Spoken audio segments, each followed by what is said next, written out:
Hi viewers, இந்த வீடியோவில் இப்போ பார்க்க போகிறது என்னன்னா திருமூலரின் திருமந்திரம். இந்த பாடலில் காலனியே காலால் எட்டி வச்ச காலகாலன் அப்படின்னு சிவனை குறிப்பிட்டு இந்த பாட்டை பாடியிருக்காரு திருமூலர்.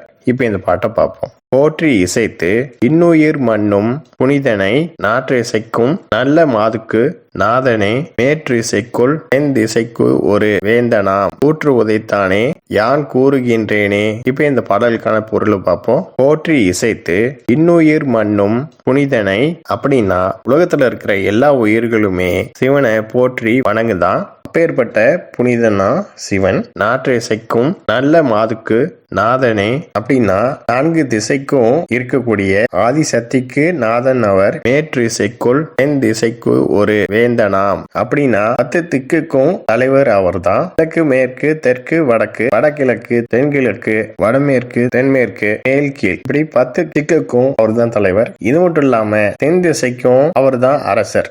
கூற்று உதைத்தானே அப்படின்னா மார்க்கண்டேயனை காப்பாத்துறதுக்காக யமனியை காலால உதைச்சவரும் சிவன் தான். யான் கூறுகின்றேனே அப்படின்னா அவன் தான் நான் சொல்ற பரம்பொருள் இறைவன் அப்படிங்கிறார். ஓகே வியூவர்ஸ், நெக்ஸ்ட் வீடியோவில் பார்ப்போம். இந்த சேனல் சப்ஸ்கிரைப் பண்ணுங்க அண்ட் பெல் பட்டனையும் பிரஸ் பண்ணுங்க, லைக் பண்ணுங்க, ஷேர் பண்ணுங்க. தேங்க்யூ.